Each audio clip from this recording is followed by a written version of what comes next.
Okay,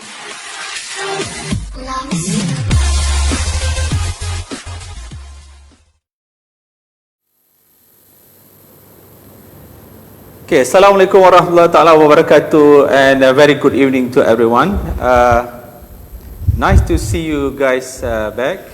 Today we are going to have what we call it Alumni Talk, and we have a very interesting topic we would like to share with you guys. This is about career engineering from engineer to entrepreneur. And before we start with our session today, let me introduce myself. My name is Bakta. I'm a career advisor under MMU Career Connect, MMU. And like I mentioned earlier, we have a very interesting topic today that we'd like to share with you guys, which is career re-engineering from being an engineer to entrepreneur. So this is a very interesting topic. I think most of you guys out there would like to understand better how best that we can, prepare ourselves from being something that we learn as something like being an engineer, but we end up as an entrepreneur. So today we have two panelists with us today that we like to share with you guys. Number one, we have Mr. Johan Irwan Kamarozaman, founder of Leap Leadership Academy and the author of Komunikasi, Warna. Okay. And just to let you know, Mr. Johan also is our alumni, graduated in the Bachelor of Engineering in Electronics, majoring in Computer, Faculty of Engineering and Technology in 2006. Welcome, Mr. Johan, in our alumni talk session today. And number two, we have another interesting panel with us today, Mr. Yani Hardinata, on my left side. He is the founder of Ladangku, Maju. Okay, welcome, Mr. Hani. Mr. Yani. Thank you. He is also our alumni, graduated as an engineer, Bachelor of Engineering, Honors Electronics, majoring in Microwave and Communication, Faculty of Engineering, back then in 2003. Okay, so we welcome you guys to our talk session today. And again, like I mentioned to you guys and to the audience which is on live in Facebook, our topic today is about career re-engineering from being an engineer to become an entrepreneur. Okay, such an interesting topic that we like to share with you guys out there.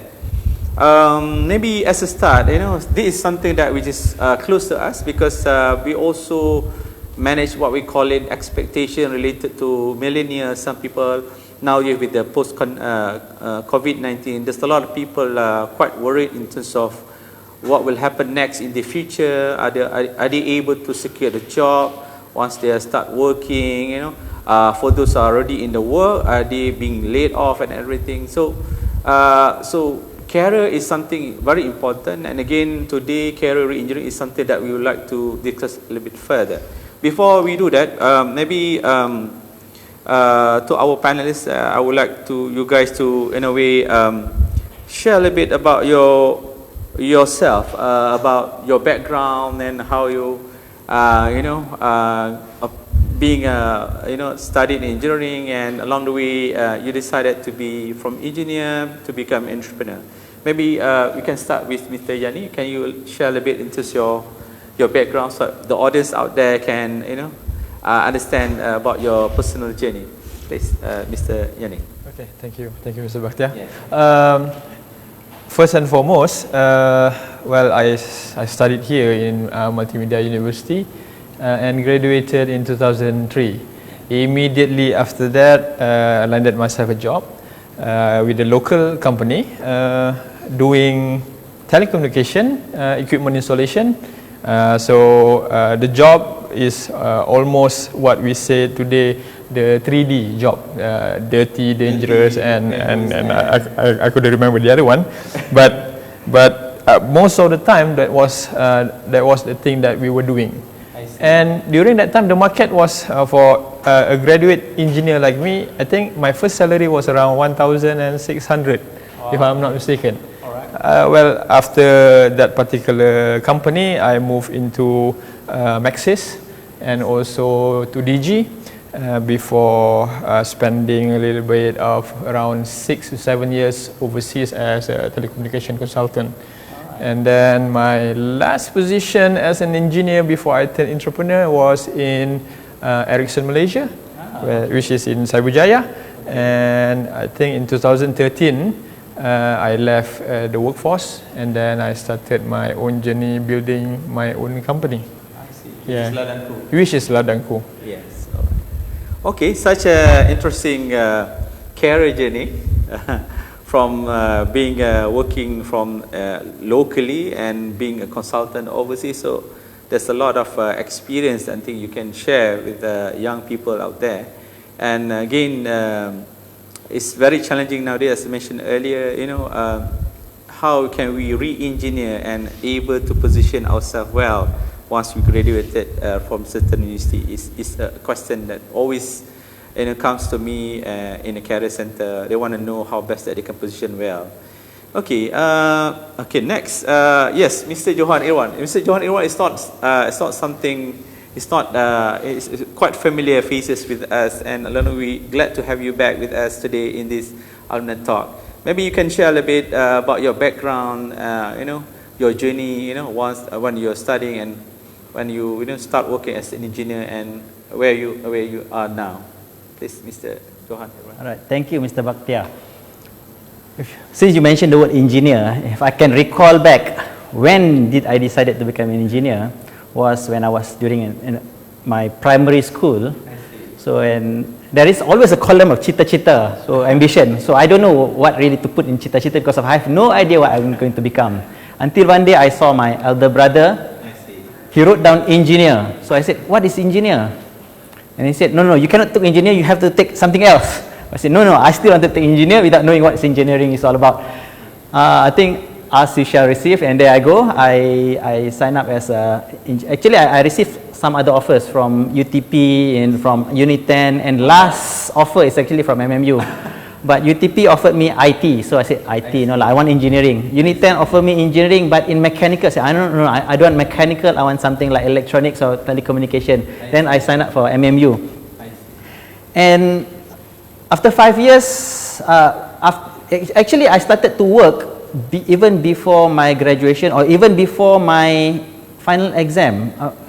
The day my final exam finished, so the next day I started to work, but as a technician. Why? Because of my ex-supervisor during internship said that, Johan, can you come to work? I said, when? Tomorrow. No, next week. He said, no, next week is my final exam. Said, after final exam, then I can join. So I work as a technician. If Mr. Yani, first salary is 1,006. My first salary was 950. Wow.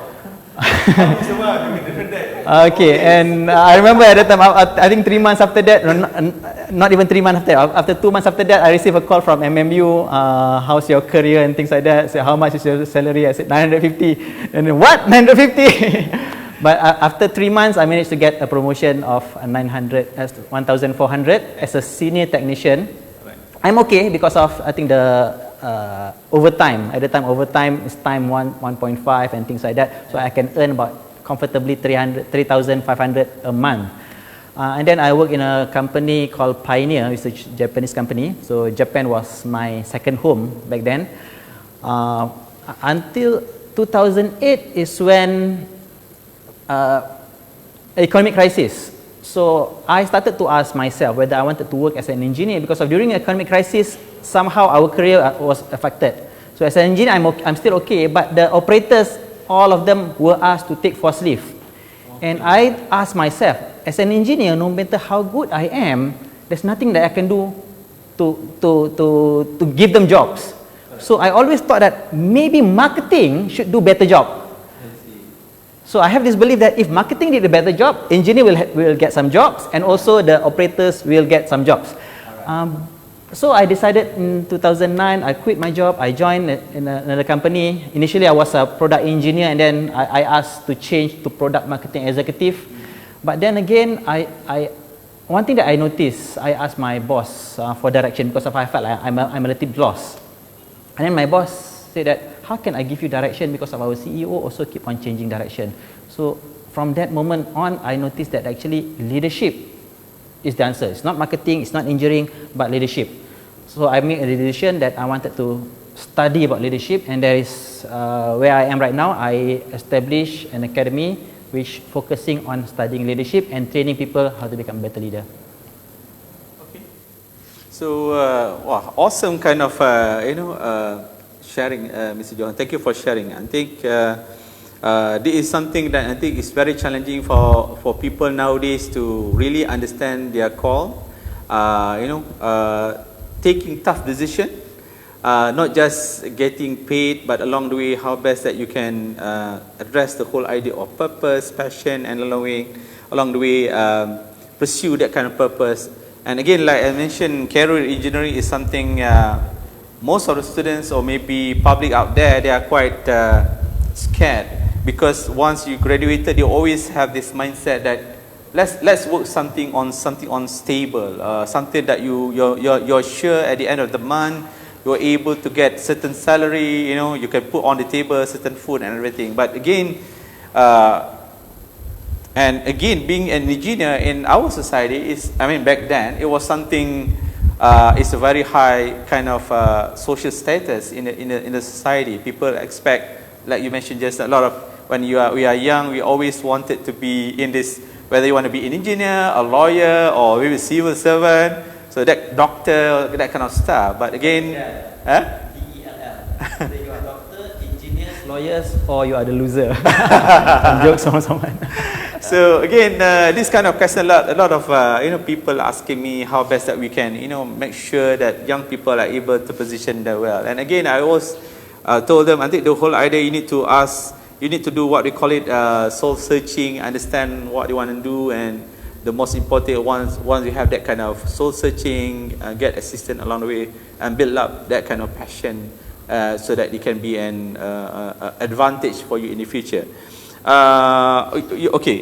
You mentioned just now about that call, like Mr. Johan mentioned about there's a turning call when situation is not in that kind of angle. You started with an engineer, then you say, okay, why not I pursue in something related to marketing, and along the way when you do that kind of moving forward kind of activities, you feel that actually at the end of the day it's about leadership. And you created what they call it Leadership Academy to pursue that dream of people need to take ownership and to be leader within themselves and create an impact in the society. And if I can ask this question to Mr. Yani, from your perspective just now, as you mentioned, you started as an engineer and along the way you expanded your career and become consultant in different countries. I'm not sure which country you have gone through. Maybe you can share a little bit. What is the turning point from you to live that kind of comfortable kind of lifestyle with certain social status and decided, hey, I want to be an entrepreneur? And very interestingly, and the area that you are dealing with is not related to engineering, but related to chicken, poultry, and everything. So from end to end. So maybe you can share a little bit how that kind of idea struck into your mind, from being a consultant engineer and as an owner in Ladangku through this poultry industry. Okay. Yes. Beforehand, working as an engineer in Malaysia is relatively okay in terms of life, I see. but not relatively in terms of money. Okay. Well, I think the general knows about that. I see. Well, probably because telecommunication was a little bit new then, when there was when the whole engineering field, the one that was recognized in engineering was related to either mechanical construction, oil and gas, and all these big things. Well, in telecommunication, I could not see how I can become more better in terms of professionalism and things like that. Well, the main reason why I resigned being an engineer locally and went outside of the country is because very simple reason. I just want to get married, you know. Really? So, so are you married with someone who's not local or something? no. Well, the reason that is because when you go outside overseas, become a consultant or freelancer, we call it by then, for engineering, for telecommunication jobs. Okay. Well, the wages are quite substantial. It's in US dollar. But let's be frank about that. Let's right? be frank about that. Yes. So let's be clear about that. Yes. I started, my first country was Haiti. Okay. Haiti, and then I stayed 3 years in the Caribbean islands. So, of samba or something. No. well, there's a lot of work to be done there. I didn't have the time, but it was very interesting journey. Actually, when we open up ourselves to experience other people's culture, we will be thankful of what our country is like. I see. So I spent some of my days as consultant in Iraq, in Syria, in Bangladesh. So all this third world country really give me an eye opening, and it's a life journey. Actually, career is a life journey, and by saying that, actually, when I started to What is something which is different, as mentioned just now, about it's an eye-opening, and sometimes you need to appreciate what you have in this country when you. Well, being in another country, you will understand what it feels to not have what you had in your country earlier. You had a very peaceful country. It's relatively easy to find food. It's relatively easy to find safety. While my first country, where I went, Haiti, do not have all these basic necessities At all? at all. They gained independence 200 years before from France, but they could not have their basic necessities there. So immediately I felt that basically, well, in the Malay peribahasa always say that hujan batu di negeri, hujan emas di negeri orang, hujan batu di negeri sendiri lebih baik di negeri sendiri. Yalah. Right. Okay. And I find it that is particularly true. However, I managed to survive. I managed to find enough money to get married, actually. Wow. Okay. Are you married in Haiti? No. No. Okay. How I changed from becoming engineer to entrepreneur is actually for a bridge. The bridge was I would like to open my own engineering firm.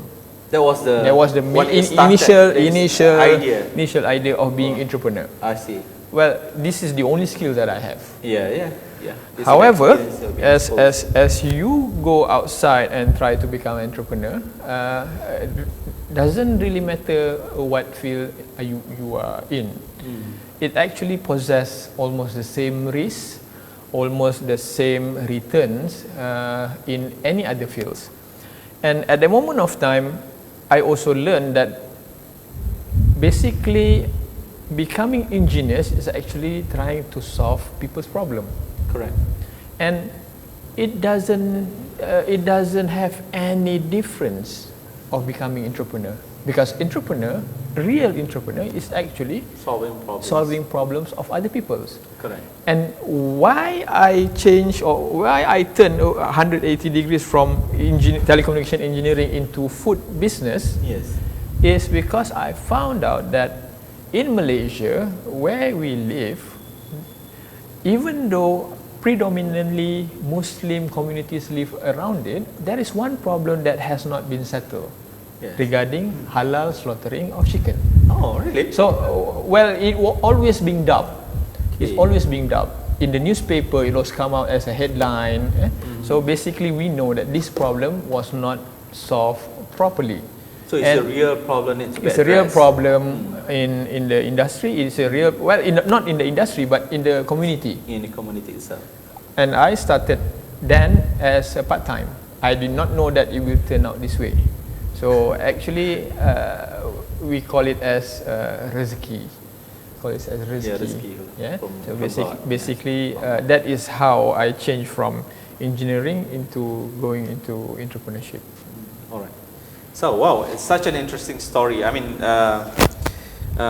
changing from being a consultant engineer and along the way doing part-time, and you see that kind of part-time, it grows into a full-time career because it addresses the whole needs of people by solving problems which related to food and everything. And now you become one of the founder of your own company. Mr. Johan, you mentioned about the whole idea of this journey of wanted to what I call it educate people to have that leadership kind of spirit, understanding, and also skills so that they can able to create an impact to other people. So is that something that you find it along the way, as you mentioned, once you doing marketing and then you find out leadership is the main issue? Is there any where does all this call comes? Is it from that kind of your experience of counter people, dealing with people, a lot of marketing, or how make you turn and become champion in this leadership kind of academy? If you ask me about turning point, recently, I during the COVID, I was in touch with one of my ex-colleague during university time. So I love to play guitar, I love to jamming. So this is one of my jamming buddies. So he followed me on Facebook, on the social media, and one thing that he mentioned that I have never thought that you are going to be a speaker, a trainer. So that wasn't me. That totally wasn't me when I was in university, at least. But in 2009, when I decided to shift to marketing jobs, that was my first time to actually based in KL. And my secondary school was in Sabah and my MMU years was in Malacca. So I never really lived in Kuala Lumpur. And when I live in Kuala Lumpur, there's a lot of opportunities. Suddenly I realized there's a lot of opportunities that we can have in Kuala Lumpur. And one of it is I saw a poster of Robert Kiyosaki is coming to Malaysia. So I read Rich Dad Poor Dad in 2005, all these Robert Kiyosaki's book in 2005, 2006. And I signed up for that course, 1,980. Wow. And can you imagine, I was in the seminar, Robert Kiyosaki was on stage. It was like, if you love the Bon Jovi fan, you're a fan of Bon Jovi, suddenly you are in the stadium of Bon Jovi on stage. So that's my feeling at that time.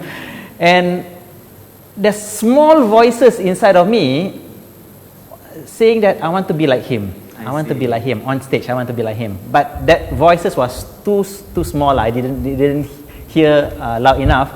Right. But interestingly, after that seminar, I went to another seminar and another seminar and another seminar. Then I started to become seminar junkie. I see. You tend to, in a way, you have this thought, and after that, you validate with a lot of seminars that you attended, and it comes to the same kind of answer. Yes. So eventually I became seminar junkie. Actually, someone told me that I'm a seminar junkie because of, hey Johan, I thought you already learned this. Yes, but I came to another seminar. So I noticed that my passion is actually to learn, and I always have these voices inside of me that I wanting to be that person on stage. I think that was true when I was playing guitar those days. I love to perform on stage, and I love to be a performer on stage. But this time is different ball game because of I'm not playing guitar anymore, but I'm still on stage and performing. So that's how I describe my role today. And the turning point really happens in 2011, where I was been given a task to coordinate this one leadership program. So we hired some of the professors, some collaborated with some other universities to run this program. And I was a little bit frustrated with some of them, not all, some of them are very, very good, but some of them was very, very, no idea what leadership is all about. And I was being shot by the client So when when the lecturer they did a bad job, that's okay. They got the money and things like that. But for us, we were questioned by the clients. You did not vet this, and then I started to ask myself, can I do better than them? I see. But at that time, I don't have qualification. My background was in engineering. So who am I? Who wants to listen to me? Correct. So maybe okay. So you know where you are, the reality. So what can I do about it? And I started to think that maybe I should take a master. And I really went to ask for masters in leadership and talent management at the time. But they said that you cannot take this course because of it's by research. You want to go by research, you must have certain degree, at least in management. So not an option. To take PhD maybe would take me about 7 years. So that's not an option because I'm very much impatient. At least 1 year.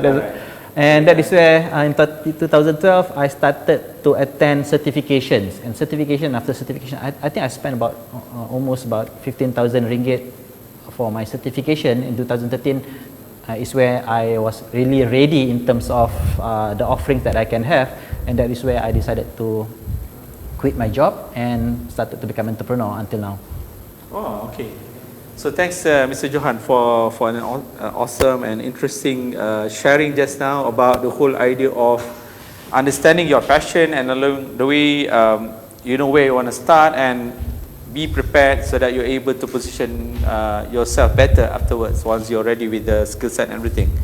Again, my next question I would like to ask, I think this kind of question also comes to me, and I mean from the student side, they always think that people think that once they at certain degree, when they started by enroll certain courses, and along the way when they are already start learning about certain what they call it subjects in that course, they tend to feel that this is not something that they wanted to do. So I mean the good during the time the school, I mean the good old days in school, you know, we are always being asked, okay, you need to take certain course because you are qualified with certain grades, and you follow that kind of rule and advice. You feel okay, if you are qualified to be an accountant, you have this certain combination of grades, why not you enroll in this course so that can be a chartered accountant? But along the way, when the students enroll and they know the whole idea of campus life, and you know they learn more beyond classes, that kind of understanding and expectation do change. And the challenge part, sometimes they have this kind of question that if that is the case, let's say if I'm just studying engineering, then it's going to be such a waste if I don't really, you know, use it after I finish my degree. By the way, I cannot change, so how do I need to deal with it? Because my parents are paying, or that's my sponsorship, so they feel this, they have this idea of like it's just a waste of time. So how I mean, because in fact I think, I mean, your friends also maybe along the way, or colleague or people will say, hey, Mr. Yani, you study engineering, you have the expertise. Why you put all this engineering put aside and doing something which is different? Maybe it's such a waste, you know. Same until it goes to you, Mr. Johan. People say, rugi lah Johan, dah belajar engineering ni elok dah, apa dah tukar kan, cik masalah aja kan. So how do you deal with that kind of situation, and how best that you can say to these people have this kind of mindset, or worriedness about are not able to answer that kind of questions. Yes, Mr. Yani. Okay. Growing up is a phase. Growing up is a phase. When I was younger, I used to have this kind of set of mentality, and it is not wrong. It is not wrong to have this kind of mentality. Of course, when you are committed to something, you should follow up and complete it. However, after few years down the road, becoming entrepreneurs, having own companies, being responsible to my own employees, I understand a certain thing. It doesn't really matter actually what you feel that you learn in. What most important is you have to understand that if you are learning, if you are gathering certain knowledge, what is the intention behind the gathering of the knowledge? When we were 18, we could not think an answer for this question. It's a high level kind of question. It can only be answered when you see things from helicopter view. I see. When you are at that level, there's no way that you can tell what would I want to become. Of course, in our 001 card, when we were in primary school, cita-cita bomber. Yes. We don't have any idea why the hell we put bomber there. I see. But it gives us a sense of direction. Sense of direction. The same thing with studying in university, in college. Sometimes we do not know why we learn this. But I can tell you one thing. If the intention has to be correct in terms of learning. If your intent is to study, to work, then you might be disappointed later on when you could not find work. But if you are studying because of the knowledge will stay with you wherever you go. Doesn't matter what you become. You can become a writer, you become a whatever it is. You can become a lecturer. There's nothing wrong with it. And the main point is that what we learn is a process of discipline of knowledge. Discipline of knowledge tells us that basically what we wanted to become doesn't have to do with whatever we are doing. Because during the knowledge acquiring, the knowledge acquisition happen because we are disciplined enough to learn the knowledge. And that makes you a person. And if there's any student out there listening, that when you are in a college, you might not know where you end up. You might be an engineer, you might be an accountant, you might be a doctor. Whatever it is that you want to become, it is okay. It is okay to actually find out later that this is not something that I wanted to do. Did you waste? No. Why did you say that you waste your time? Because the knowledge is always with you. I see. So you have invested the time and get the knowledge. The knowledge is always everywhere with you. Okay, for example, when I started this chicken company, halal chicken company. Well, nobody expect that basically I will use engineering theory and concept in the overall building of the company. But I did. Oh, that's but I did. interesting. So you apply that kind of engineering kind of knowledge, mindset in because chicken industry. Becoming an engineer, you are told to solve certain problems. Correct. And you were given steps how to solve a problem. Yes. So when we look at chicken problem, it is almost the same as engineering problem because the way of solving it has to follow the discipline of solving a problem, like what you learn in engineering. You cannot randomly You cannot without correct. doing certain steps earlier. There will be strategic movement, there will be strategic decision that you have to make along the way to ensure. Okay, and then of course being in multimedia university, you learn everything in regards of internet, intranet, how to set up a network and things like that. These are being set up in our own company, while other chicken company probably a little bit set back and just slaughter and then just sell without any integrity of data from from factory going to the HQ, how much you sell and things like that. So in whatever you learn, you can imply that to anything that you do later on in life. So in a way, what you're trying to say, with the knowledge that you learn as an engineering student, you can in a way agile that knowledge and reapply in a different setting. The only thing is there is the discipline of gathering a knowledge, how to solve one problem after another, disregard of career. You can become accountant, you can learn accountant today, you can become a doctor. That's no issue. This is just a discipline to become somebody. But don't you forget that while acquiring those knowledge, you are actually creating a person. And a person can be an engineer, can be a doctor, can be an accountant. But the journey of acquiring the knowledge will make you a person. And what person do is actually solving problems. So at the end of the day, those knowledge, whatever knowledge, is for you to become a person, for you to solve problems, to benefit others. So this is the main intention that has to be put early in the stage of acquiring knowledge. And I believe when you were 18, I don't think this kind of question will pop up in your mind. But I believe it will be a good path for you to put the right intention outwards before making any movement and making any decision. Oh, interesting. So the whole idea is to make somebody a person and along the way, with that kind of knowledge, you can add value to others and solving problem.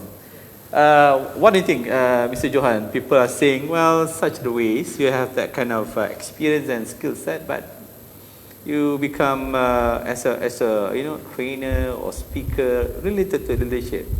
So how do you in a way assist our people out there who are not able to answer to their parents, to their colleague, or even now people are working but they are not able to share about their uniqueness and pursue the dream they wanted to do in their career and moving forward? Okay, first of all, it's already happened. You cannot change the past. Definitely you cannot change the past. But whatever past, it can be a liability or it can be assets. Depends on how you frame it. So for example, like I can blame, wasting 5 years, or I can reflect, what can I use from these 5 years of experience in the things that I'm building right now? I totally agree with Mr. Yani mentioning that engineers solve problems. I think one thing that I can admit, maybe they don't talk about subject 1 solving problem, subject 2 solving problem, but I think the discipline itself is actually all about solving problems, and that sharpened my problem solving ability. So I cannot imagine if I don't learn engineering or any other disciplines, I can have that critical thinking to solve a lot of problems that happens in my professional life or in my private life as well. Secondly, whatever you learn actually can be applied. The principles are the same, which you can put it in a metaphorically, or you can put it in a perspective that you are looking at. I give you an example. Sun Tzu Art of War. Talking about war. Why did you learn war and how do you apply war in business? So it's actually another discipline that you took another discipline into another discipline, and that is where innovation comes. Innovation, I remember Frederick Herren, one of the professional speakers from Sweden, who is expert in creativity. He said that ideas is actually a combination of 2 previously known things, and then you combine it and become one. So if I have engineering perspective and I'm talking about leadership, so I'm talking about leadership from a lens of engineer. So when I have engineering crowd, I know exactly how they feel. I know actually their the function that they are doing in their organization. So these are all assets that I can bring in my career. And also one thing that I notice, even while I'm writing books, I always particular about whether I'm sharing this is a fact or is it something like a saying. So for example, like if I heard someone say this, so I have to verify the source, whether there's a research on doing this. So someone quoted me that I'm very good at quoting research, quoting who's saying what. I think these are the things that must be trained by I think previous part of my life. I'm not sure which part, but these are the things that you have to go through a certain trainings in order for you to sharpen certain skills. And I believe that engineering really developed a lot of my, maybe unconsciously, developed a lot of my creative ability, developed a lot of my critical thinking, developed my problem solving skills, so that when I look at things, I can look in the different angle. And I really appreciate the data, research paper, this consulting company, maybe McKinsey say what, the PwC say what. So these are all the things that if I don't went to university, I don't learn all these things, I might not appreciate all this data. I will just by gut instinct or what other people are doing. So these are the things that I think the assets that I brought forward from the training of engineering. So it's a matter of how you see the world, and it's okay if you learn business, maybe you do training, you can have that business mindset. If you are a doctor, and for example, like Tun Mahathir always say that he's a medical doctor, so he saw something that's not right, he have to cut the like you have a gangrene, you have to cut the leg or something like that. So the same metaphor he brought in his political thing. I'm not going to talk about politics, but but that is the certain examples that I can give. So it's always an asset. It's not a waste of time, and I believe that if you learn something and you become something else, it's even better as compared to you are just like that. And in the first place, I don't even know that I wanted to become a speaker. And secondly, if I know that I wanted to become a speaker, I don't think there's a degree speaker. So I need to choose one of these subjects anyway. So yeah, that's my opinion. Okay, so very interestingly, thank you for sharing your thoughts and your views on that, because I think what we can, from the two speakers as mentioned just now, I think it's very important for us as a human being to fully maximize our potential, not just using our right brain, but also using the left brain. I mean, if you are being an engineer, so definitely there's certain, I think a certain area of the brain that is to be fully utilized. And along the way, when you start working with the different kind of angle, which is related people, because for us engineer, they're always very good at with doing with things. They're not good in dealing with people.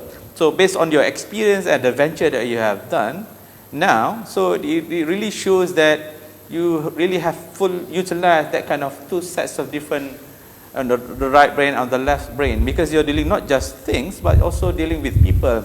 What is best, as mentioned by both of you guys, how best that you can use this precise knowledge base, which is evidence based, to apply it in a real kind of situation, and very sure this kind of solution is guided upon something solid, not something out of nowhere, or something is just like based on experience. Because I come across people who say, for us to be able to be successful, we need to look into just experiences only and have mentor without having a precise and matured knowledge base in certain areas that you have. In fact, I come across people who stop learning after they finish getting a degree, and they don't want to continue to grow and learn more. There's no that kind of hunger into some knowledge. And as mentioned, both of you just now, it's very important not to see as a waste of knowledge, but to see in a different perspective as an opportunity to add value to a different perspective as compared to others. Okay. Next we would like to ask you, I'm sure along the way when you take that kind of decision from being an engineer and become an entrepreneur, there's a lot of challenges, issues that you face along the way to pursue your dream, your path as we speak now. So maybe you can a little bit share with us and to the audience online is, what are these main challenges that you face, that you see along the way when you pursue the kind of career along the way? Yes, Mr. Yani. Interesting. Well, when I was asked about difficulties and challenges, actually, it is actually an experience. When you want to gain something, we will not call it challenges, we will call it experience. You have to experience some change.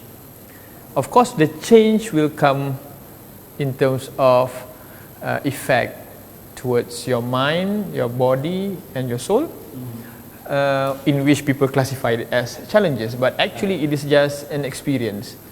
And understanding experience and challenges is very important.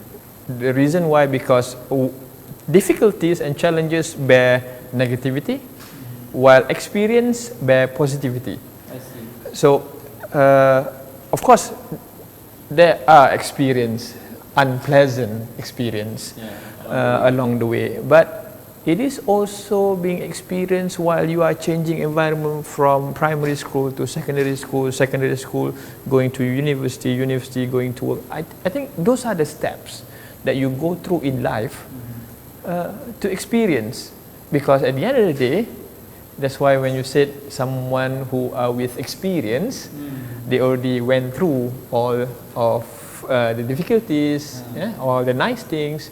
And I believe that whenever we talk about experience, is for you to adapt yourself as quickly as possible to the new experience. That's the only way how to go forward. Because other than that, if you resist, how can you resist experience? Because experience is something that you have to go through, right? Either it's difficult, either it's easy. It is an experience, and understanding it as experience will make you less think that it is a challenge, and it will be much more easier for you to go through it. So for me, when changing between engineer going to entrepreneur, of course, main problems that we have blocked in our mind are where do we get the funds, how do we get the market, but those are good experiences in which in return after 7 years, 8 years of opening our business, some new entrepreneurs come to you and ask you the same question, how do you do this, how do you do this? Well, I said just go through it. Just go through it. You have pain now, you have cash flow issue now. Well, just go through it, because at the end of the day, it is important that you do not quit of trying to learn from the experience, because the thing that people always do when they experience challenges and difficulties is they quit. They do not understand that actually this is a path. If you want to go to Ipoh, you have to go through Plus Highway. Am I correct? And with the Plus Highway is full of traffic, it is an experience. So we will not reach to Ipoh if we decide to quit the experience. So for me, the perspective of you looking at the difficulties and challenges will get you through. So at the end of the day, it's just an experience. So be cool. Try to think of it as experience. Good or bad is an experience. I see. Yeah? All right. Thank you, Mr. Yani, for sharing your thoughts about that. I still remember there's a phrase, I think in LP they call it, in life there's no experience. There's no failure. What they call it is just feedback. So if the feedback is not okay, you need to change your strategy. So no hard feeling. So okay, yes, we received certain questions from our audience online. Maybe I would like to throw this question to Mr. Johan. What kind of skills that young people or people out there need to prepare for them to be able to have the guts, the strength to shift from certain normal or complacent to something interesting as being an entrepreneur? So what is your views on that? People asking, is there any skills, or is there any preparation need to have that strength to shift from something that you do not like and become something that you like as being entrepreneur? Okay. What's your view on that? To me, as an entrepreneur, the first thing that you need to have is actually self-awareness. You really need to know yourself. You really need to know your strength. You really need to know your weakness. What do you really want to achieve at the end of the day?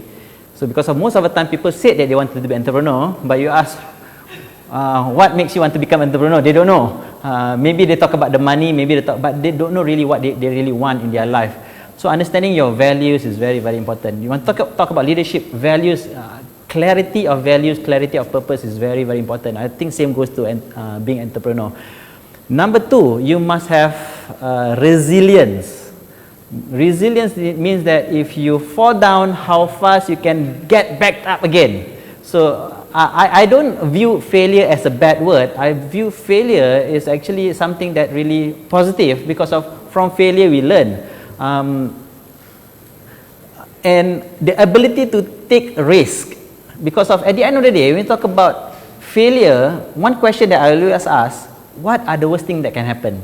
So for example, when I wanted to quit my job, people told me that if you want to become an entrepreneur, you need to have 6 months at least savings, you need to have this, you need to have that. And I'm a sole breadwinner, meaning that I am the only one that supply income to my family. Yes. I've got 2 kids at that time. My eldest at that time was 5 years old, going to go to the kindergarten. So meaning the expenses will increase, and at the same time I don't have savings because of why? Because of at best I can save 100 ringgit a month at that time because of to maintain the family. So if I ask myself, if I were to wait another 3 more years, 5 more years, maybe my salary will increase, so will be my lifestyle. Because as I move to the general managers, I need to drive a BMW. So how can I afford to quit? How can I afford to keep that 6 months? So I personally think that that's a myth, because you have to ask yourself whether you can tolerate that or not. And one thing, when I quit my job, I told my boss I wanted to quit my job. The question that my job asked was, what if you didn't make it? What if that kind of decision is something, wrong decision. is a wrong decision, wrong move in your life? It's a wrong move in my life. What was your answer on that? I don't know. Spontaneously, I answered that, what's the worst thing that happened? Maybe I just sleep under the bridge, and my wife and my kids I can send to my in-law. And I just sleep under the bridge. I can sell my house. I already bought a house. At least there is some capital gain from my house that I can earn some income. And I think that I still can go back to my parents' house if worst thing happen. But after that, I will not let myself fail for the rest of my life. How long is that period that I'm going to struggle? So my point here is, whatever we scared, whatever we fear, that is just exists in my mind, and I've never go through that journey of sleeping under the bridge anyway. I still have the same house that I own right now. But being an entrepreneur, the moment you become an entrepreneur, it gives you a very big push that you need to do this, you need to close the sales, you need to get certain jobs. So that will actually somehow keep you moving. So if you, it's like you push you to do extra mile, because you need to do the extra mile to make sure things are, there's no way turning back, something like that. That's the only way. So that keeps you striving. The only way is to go up. The worst period of my entrepreneurial life was at that time I'm having only about 15 ringgit in my wallet, and I have to meet my mentor. So he said you need to meet me at Concord. So I'm afraid to park at Concord because Concord will charge me 15 ringgit or more, and I cannot afford to pay. So I parked at the behind the road. So at that time, during night time, there's some gangster jaga kawasan. Say, no, you have to pay me 5 ringgit. I said, wow, free parking also pay 5 ringgit. And I have only, I think, few ringgit, less than 10 ringgit inside my wallet. That was the lowest point of my entrepreneurial life. And if you ask me how did I survive, I have my credit card.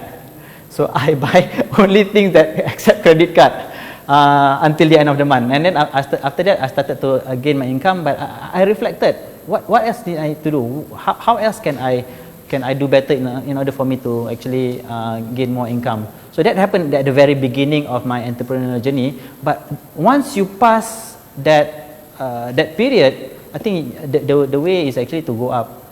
And that is first is self-awareness, second is resilience, number 3 is you really need to build networking. You really need to know people, you really need to have that connection, because most of the time the business deal is between human. Unless you know how to build a very big branding, you have a deep pocket that you can advertise billboards and things like that, people come to you. Other than that, you need to go to people and approach people. Today I met Mr. Yani. Okay, Mr. Yani, maybe Mr. Yani will lead me to someone else that maybe require my service.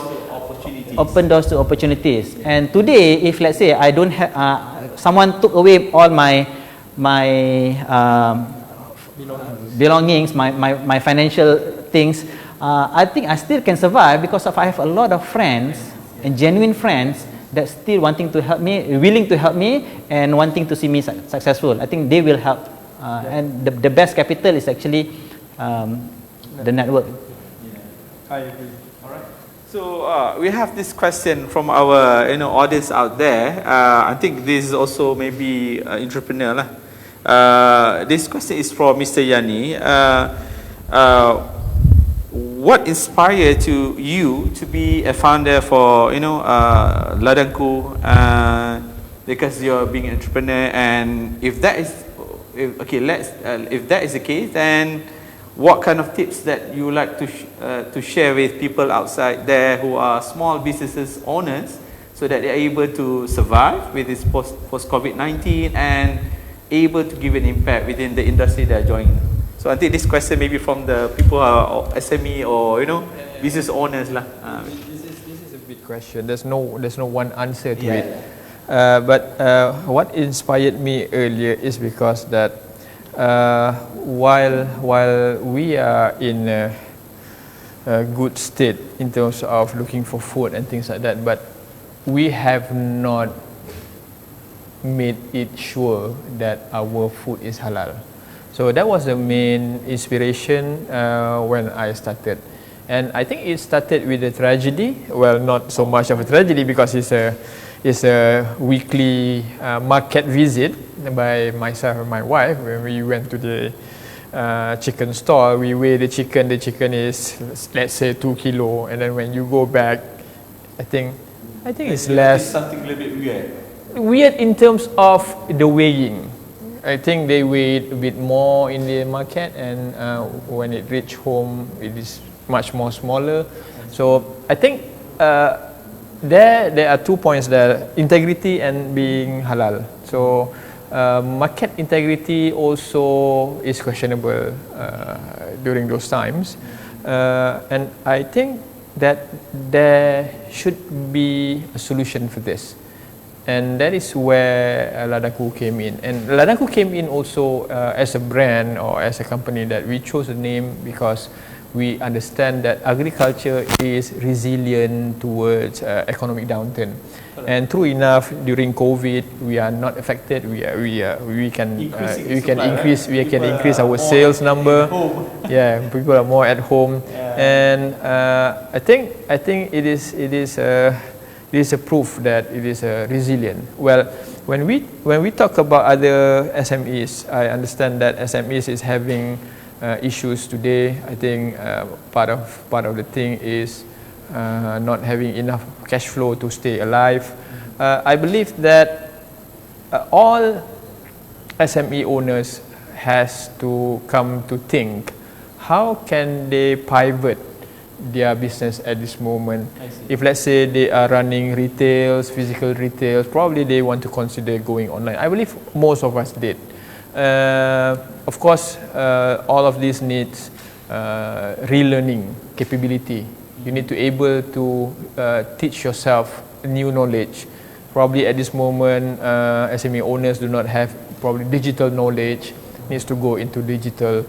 And I believe that we can be successful post-COVID, but we need to downsize and we need to tighten our belt a little bit, cut down some expenses here and there, optimize whatever what we are doing at this moment. If you are a manufacturing company at this moment, probably you can think of how to outsource your manufacturing activities. If you are running a big ship, probably you need to size down your size of the ship. At this moment, I think year 2020 and year 2021 for SME owners are survival years. So bootstrapping is a must. Bootstrapping is a must. I mean, if you are bootstrapping, means you have to do every other activities by your own. Correct. That means that you need to start learning new things. Yeah. So I think, like I said, is experience. It's an experience that you have to go through, so that we remember that in 2030 later, we will remember in 2020 this happens and I did this. Because things will evolve. Time will come. The moratorium will end very, very soon. So October will come, November will come. I understand that some of us are worried how to start repaying the loans and things like that to survive. Like I said, we have to start now. Talk to your board of directors, talk to your shareholders, talk to your customers, and tell them where you are and adjust accordingly. Well, sometimes we have sentiment towards whatever we have built. What we can do is cut the losses, and redo. It's not a failure. It's just an experience. It is never a failure. The failure if you quit.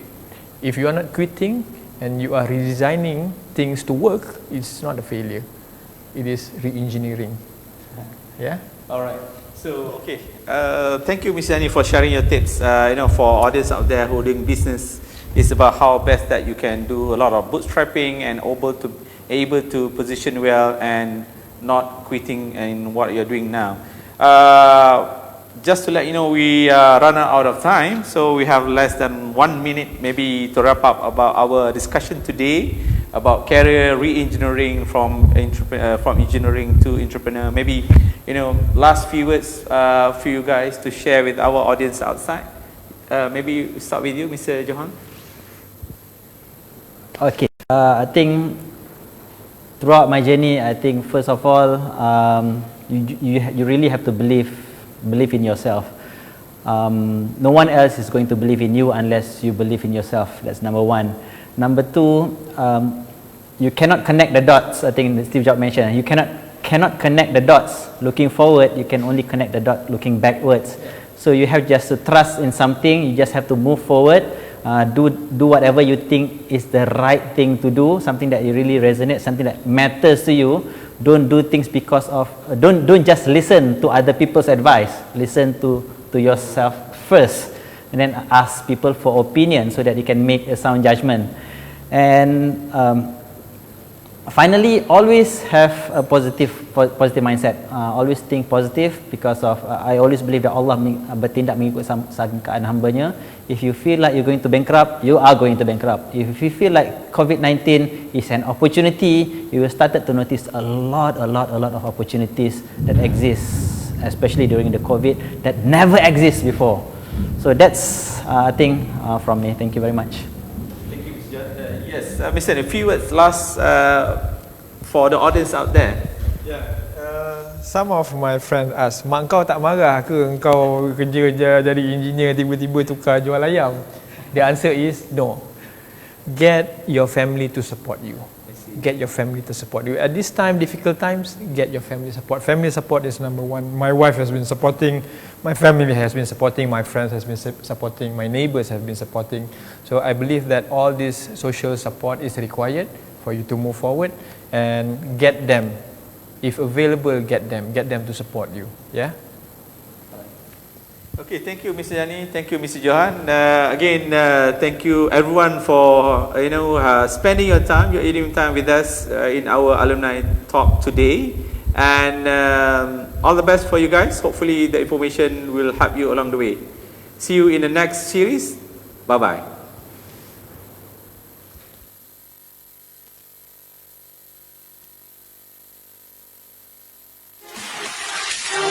Love.